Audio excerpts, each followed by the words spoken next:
Thank you so much for joining us for another episode of Secrets from the Saddle, all things cycling with your host, Sylvie Dow. And I'm super excited to bring this couple. It's the first time we have a couple on who have done some cycling together. Now, before we get into the episode, please don't forget to put your notifications on and subscribe to the podcast and make sure you get all of the other podcasts that are coming. And you should definitely check out what I've done, as well as going to my YouTube channel, because all of these end up on YouTube, so you can physically see us, which is kind of fun. So here we are. We've got Joe and Emmalee. And I'm just going to give you a little bit of background, and then we're going to welcome them in. So here we go. Start with Joe. Joe grew up on a farm in Lyons, New York, as an oldest of four. Oh, who are you? I'm the oldest as well.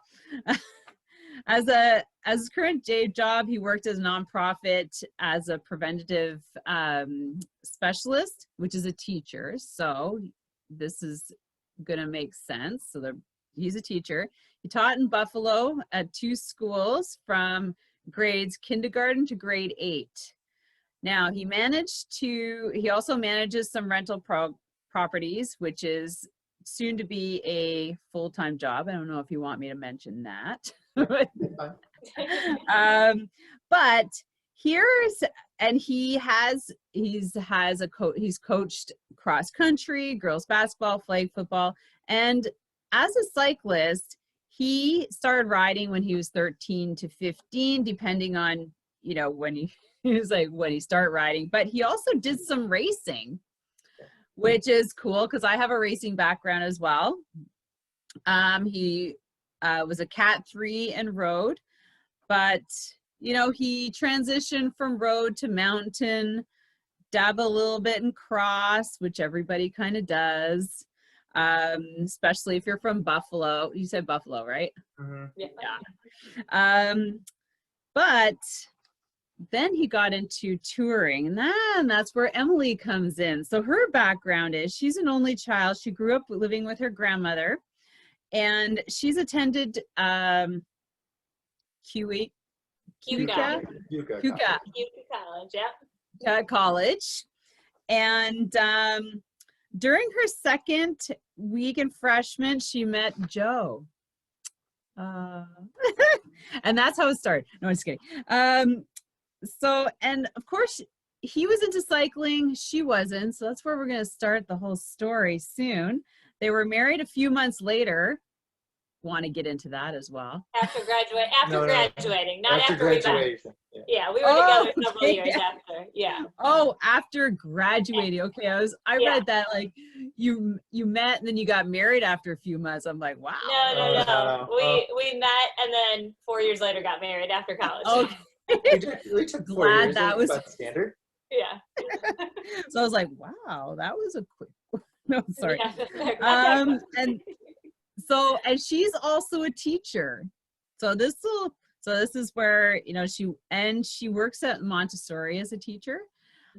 She loves the concept there, and so together they have started 10 years ago cycling, doing these short to epic long tours in the United States and Canada. So just to give you an example, before we bring them out, they started in 2009, Rochester to New York and Maine, and 2010, Rochester to Florida. Driven that enough. Oh, exactly. 2012, Buffalo. This was their longest one, a full year. Buffalo to Alaska.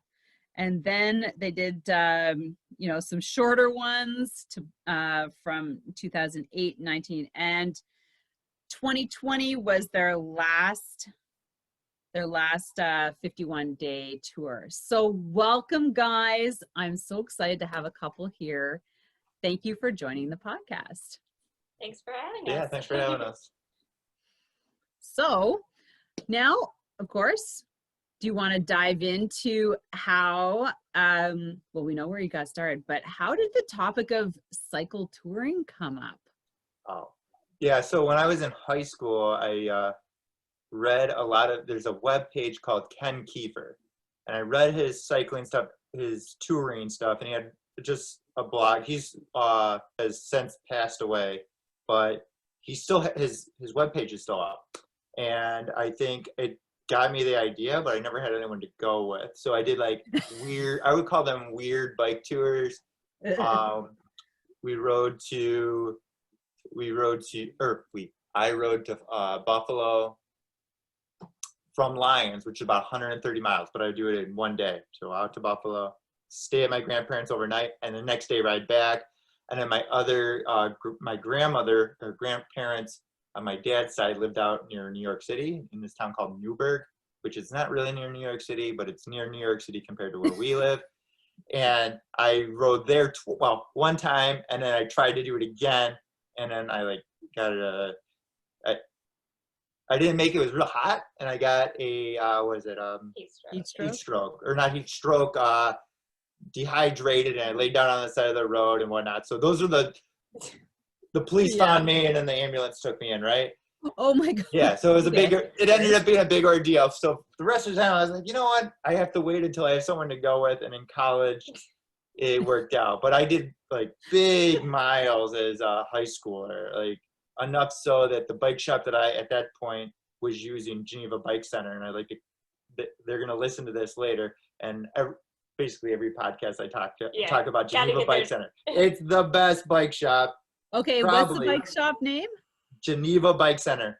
Geneva Bike Center. Yeah, it's in the Finger Lakes. In the Finger Lakes area. Yeah. Okay. I love their shop, and it probably is one of the reasons I was able to stay interested in cycling as a kid, right? Right. And then Buffalo has good bike shops too, but that's still my bike shop because that's where I don't go there often much anymore, but you know, as a kid. We all have our bike shops. Yeah. And so yeah, I did big miles, and a lot of them ended up being just riding to the bike shop or riding around the Finger Lakes, the one-day events, you know. Yeah. Is that when you got into racing, through the bike shop? So the racing is an ongoing, changing thing, right? So I actually, after the after the Alaska, the 1 year trip, I became Cat 3. So before that, I did 4 to 5 races at races, and then I went and raced my first year of college. I actually went to this college called Lees McRae, thinking I was going to become a big racer, and then realizing 4 races in that maybe I had to downsize where I was going with that. But that's when he came to Cuca and met me. Then I transferred to Cuca. So yeah, a lot of, you know, looking back on it, just a lot of changing and figuring out where you're going to go. And it's similar actually to the whole bike touring thing. And you might have a plan and you move it into something else. But did you, so you went to a specific college to pursue cycling? Yeah, they have a Division I cycling team at Lees. No way. So what made you decide that it wasn't for you? Well, the hills there in North, I've never seen a mountain. When I flew home for like October break, and I was driving with my dad home, and I go, it is so flat here. And I didn't realize, and I'm heavy, like even my best cycling weight is like 165 ever. That's my best. Okay. And when I became Cat 3, I was 180, you know, so I did it on flat crits, semi-flat road races. That's where I got my points to upgrade. And then at Cat 3 now, I would just sit in the pack because there's, you know, I either lose weight or get out, and because there's other stuff to be done. Come on, Joe, take a pull, would ya? Yeah, there was not me. If you talk to my friends that helped me get to Cat 3, there was no me taking pulls. It was me yelling from behind because I was definitely not a traditional cyclist. Like one of my teammates went off the front, and I'm behind him, and I was basically riding him like a horse. Let's go, John. Let's go, John. And he pulled us right to the line. You didn't out sprint him, did you? Huh? Oh, yeah. It was his job to get me there. Oh, okay. Well, hey, if he knows that's That what day his it was his job job. is. That day. Yeah. But He was like, yeah, okay. so Well, they're there's a lot teammates, of so. weaving and go, you know, with my cycling. I've done probably 100,000 miles since when I started like tracking miles. I track them all in a little spiral notebook.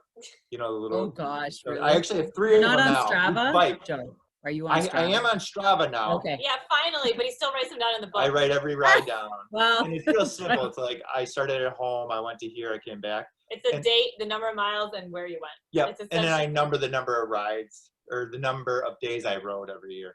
Yeah. That started because originally I was riding like a Walmart bike and using yeah. Google Maps or something like this, Yeah. MapQuest at the time. Yeah. And I would always ride to town centers because I didn't know how to track it otherwise. So it would be like 7.5 miles written down. And then it changed over. Once I got a speedometer, that really saved me. Oh, geez, really, eh? It's Yeah. like, wow, look at this. All right, so let's move forward. Now, Joe, Yes. how did you get Emily on a bike Okay. and convince her to It wasn't much ride? convincing. And what was the first little tour you guys did together? Because Well, all let's these answer were Well, the first question, because Yeah, okay. that leads to the tour. okay, perfect. Was my sophomore year, before my sophomore year, I don't know, I must have not worked or something, but I learned how to unicycle. And I would ride unicycle around to campus. I was the only person, like, everyone at my college knew, it's a small college, like maybe 1,500 kids. Well, if you're the Yeah, only it's a small unicycle town, guy, so, like, And Joe rides a bunch of everyone unicycle. knew, everybody knew who I was because I would ride. I first rode a BMX bike that I don't normally do, but I rode BMX bike to class, and then I learned a unicycle, and I would ride a unicycle to class. And at least for the first 2 years, I don't know if I did it. Yeah. Going At forward. some point, I remember my new roommate going, "Oh my God, there's a guy out there on a unicycle!" Running out the door and going to talk to him. This is before I like officially met him, so And then, Yeah. everybody knew it was this guy on a unicycle. so then we met because of that. It was very easy to talk to people when you ride a unicycle around. And we mhm. met after that, and I asked her if she couldn't ride a unicycle I had. It was too tall. So I said, you'll have to buy a unicycle if you want to learn. And then she bought a unicycle. And I was Really? like, well, you're pretty good at learning unicycle. Maybe you can ride bike, but it's more expensive. And she bought her own bike. I'm like, how expensive? The unicycle was like $80 or something, and the bike was like $1,000. It was, right? yeah, she bought a Le Mans Croix de Fer. Yeah. That's the name of the bike. Nice. It's out in France, I believe. And she bought that steel bike, and she still has it. Even after it was stolen and we got it back 5 years later. Long story. That's But a whole yes, nother I still story. have the original bike that I started Yeah. on. So. Wow, seriously? I 5 found years it. later? I found it after it got stolen. Yeah, that's a whole like hour-long conversation. Okay, that's another story. We could Okay, fit it in so- a little bit when we talk about the last kid tour because they just took care of it for us. Yeah. Is that the bike you used to tour on, though? No, we Like did a our free very first tour when we yeah. went from Maine to from Rochester to Maine and then back. Yeah. We used our road bikes because Mhm. we weren't in. That was our first like tour, so we weren't really into like having the gear and things because we didn't really know what we were doing. We were just like, let's go visit his uncle in Maine, and we just did it. And I was like, that's pretty cool. Maybe we should get real like touring bikes and things like that. So it kind of evolved from that. Okay, Yeah, let's talk about the first tour, okay, because that's 21 days. Now, did you stay in hotels or did you tent it? Like, We tented it the whole We time took one hotel. in Maine. That one too. Then two hotels. Two hotels in Maine. Okay. Yeah, that was really cool. But most of the time just tenting. That was our first time trying warm showers, which was interesting because we didn't really have Warm Showers is a hospitality group. Yeah, do you know what warmshowers.org is? Touring cyclists hospitality group. I think Alex talked about this. This is like, well, it's he like mentioned couch surfing for cyclists, essentially. Oh. Yeah, it's awesome. We have 2 guest books full of Okay, people. what is that? Let me just write this down. Warmshowers.org. Warm showers? That's Yeah, because when you're done cycling all day, what do you want? A warm shower, right? Yeah. Absolutely. So it essentially is you go get your shower, you get a bed to sleep in, or even a yard to camp in. Sometimes people feed you. But it's amazing. It's a really great connection with the touring cycling community. But anyway, it was our first time trying that website. Of course, we didn't have smartphones back in 2009. And we were calling my grandmother, and she would look it up on the computer, write the numbers down, give us the numbers, and it was crazy. I think we only stayed one time on that trip. I think we did one or two times, two at the most on that first trip, but mostly tenting. Yeah. Oh yeah, a lot of tents. And at that point, we were really doing like stealth camping, hiding in the woods. Oh yeah. Because we didn't know what we were doing. But we now, were also making campfires to cook food. Yeah. So we were in college. We had hot dogs and s'mores over the fire every night for a dinner for however many weeks. Lots of hot dogs. But they weren't going to go bad, and we could carry them. And and then we had Subway subs for lunch. Yep. Because Subway was a big $5 foot long period of time. So we had lots of. Did you share it? You're like, we split it. It was $5 for lunch. We split it because we had to budget our money. At the time, right? I think that would be the reason we didn't get in. We didn't had yet to buy touring bikes. That first year of college, that was before we became lifeguards. So the next summer, after that bike tour, we became lifeguards and had the money because we made more money, right, during the summer. So then we were able to buy our touring bike. So okay. And we didn't really have much cooking equipment because we literally just had our road bikes with 2 panniers on the back and a sleeping bag. So we didn't have a ton of stuff. Right. So it was interesting. I love lifeguards. I used to lifeguard too. Yeah. Oh, I think it's a really good summer position for a high schooler, especially if you happen to swim. I did not. I swam my senior year. I was the worst person on the team. But after, but you had to go to a neighboring school to swim too. Yeah, I was a team of one at a different school. But I think lifeguarding is one of those jobs you can do anywhere. Right. Oh yeah. I tell my kids, I got 3, and one of them coaching as well. Mm-hmm. Like we got into, just a little sidebar, we got into downhill skiing because I grew up downhill skiing. And when she got to high school, a lot of her friends were downhill ski coaches or assistant coaches. Mm-hmm. And I'm like, hey, why not? You ski, you like be with your friends. And then this is a job you can do a lot of places. And I said, lifeguarding is the same thing. So, all right. So you're lifeguarding, you got your touring bike, you learned a little bit from your, from your first 21 days. Yeah. I had no idea what we were getting ourselves into. Did you come back and go, okay, let's reassess this next one?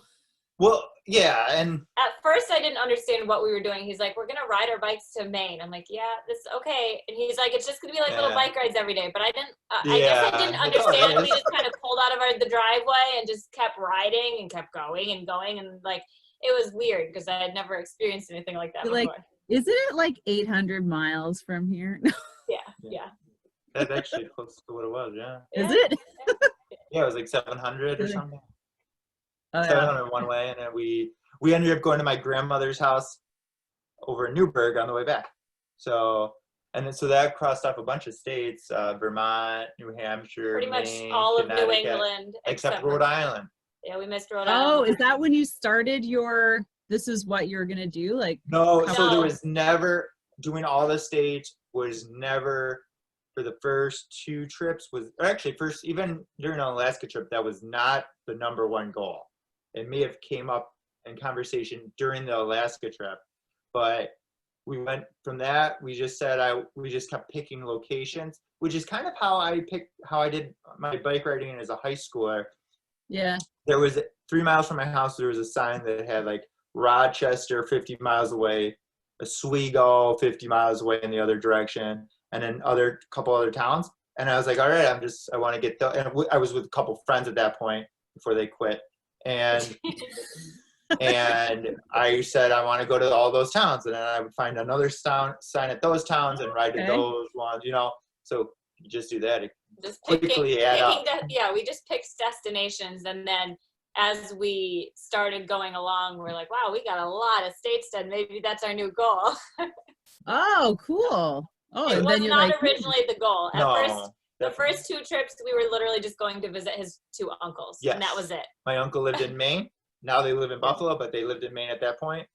And then on my mom's side, and then my Uncle Ron still lives in Florida near Orlando, and we rode up to see him.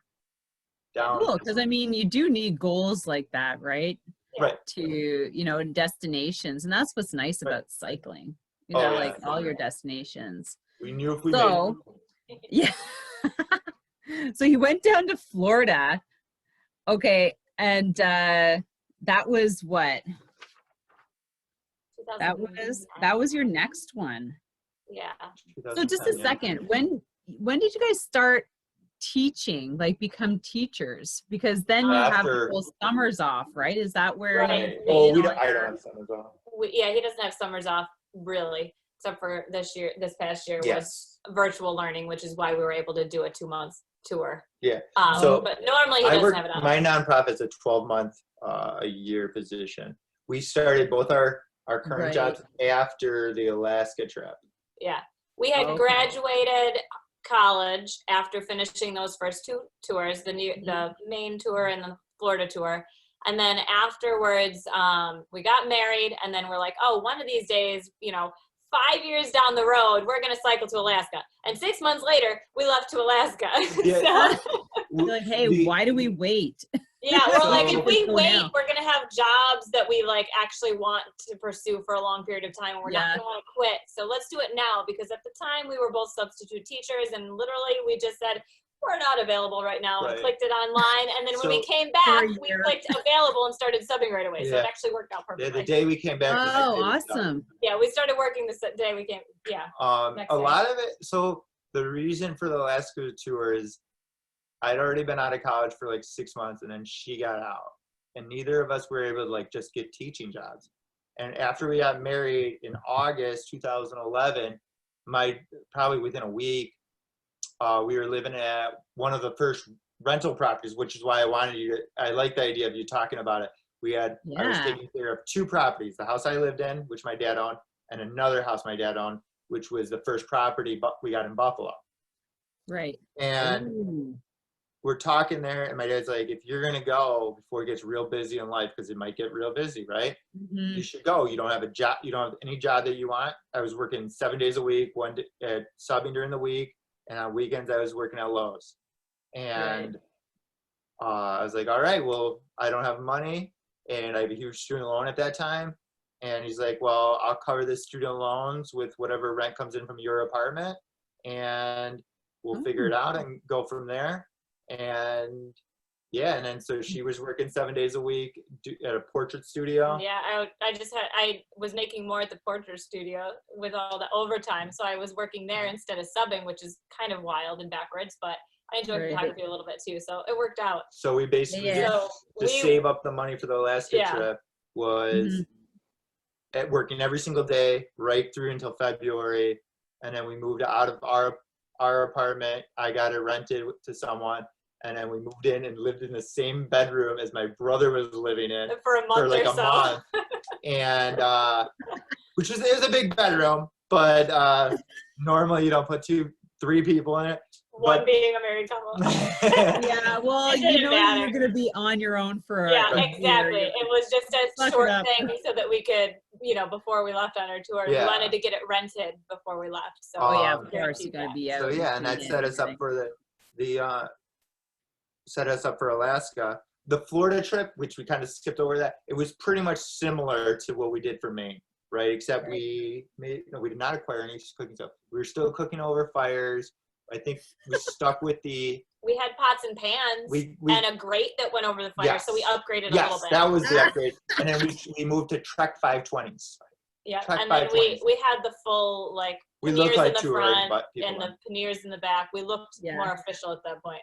And and did you get a stove, like an official stove? Not until the Alaska tour. And when we did get a stove, it was a big hunkin' stove that you would take in a car trip camping. It wasn't a small light stove. Oh no! It was one burner that you put the gas in and pumped it. But it wasn't exactly light, but it was free, so it worked out. Who got to carry that? Oh, I carried all the cooking. Then we cooked over this grate. I cut it in half and put it together so that it would just sit over a campfire. That's for Florida.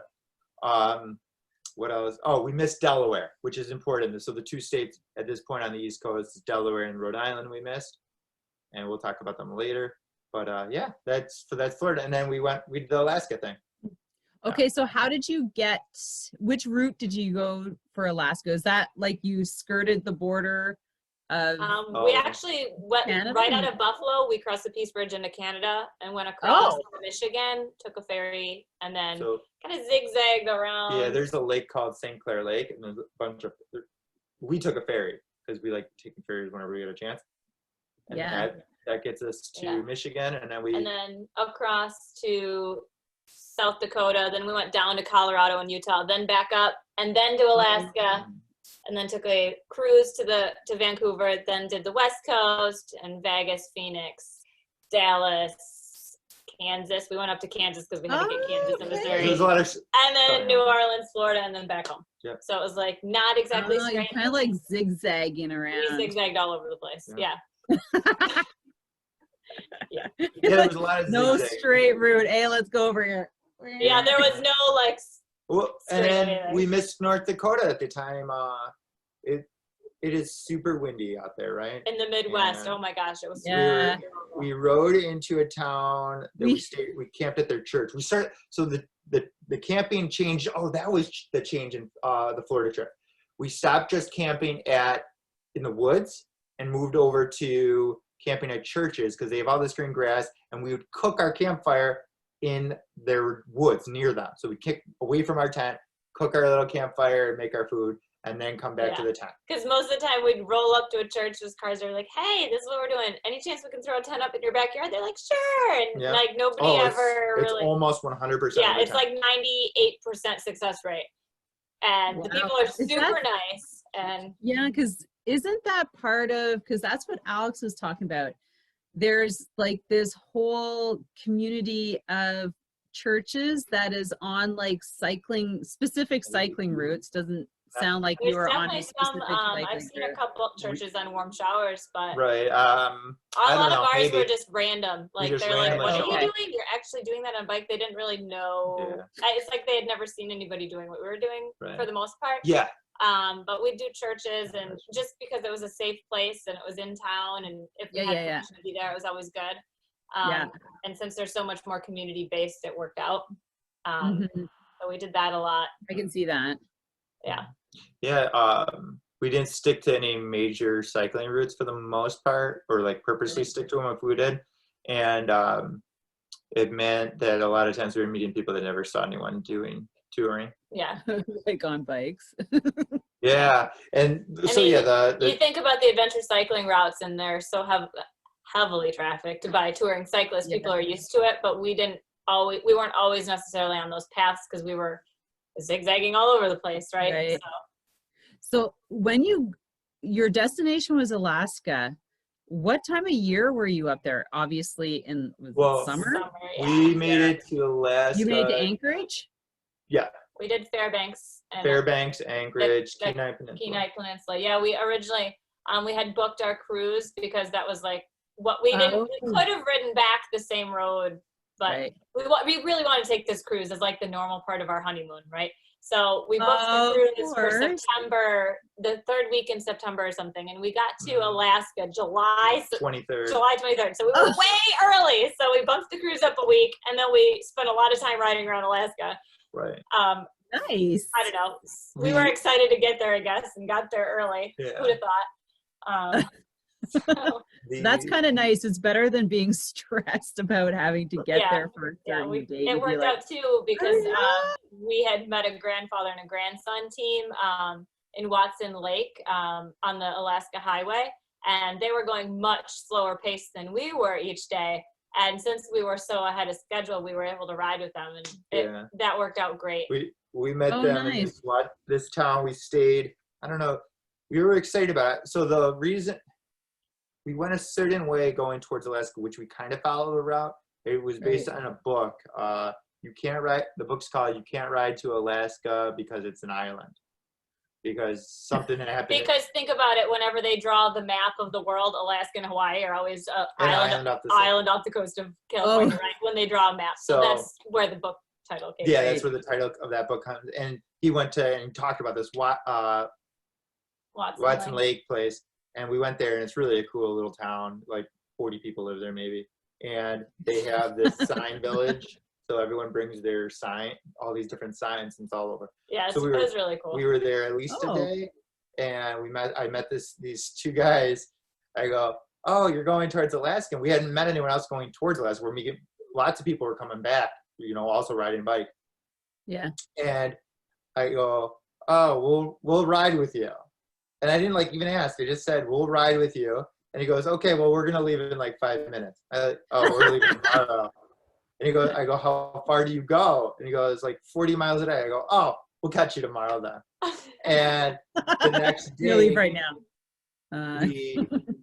We caught them and camped with them. And I think it goes in this order. We caught and camped with them. And the next day, we landed at this hotel that gives cyclists free breakfast? Free. I don't know. We had these muffins. Giant cinnamon rolls. That Or were really yeah, I don't know. cinnamon rolls. Ooh. So they give us free. So that's why we wanted to go there. We've been hearing about it for a couple weeks.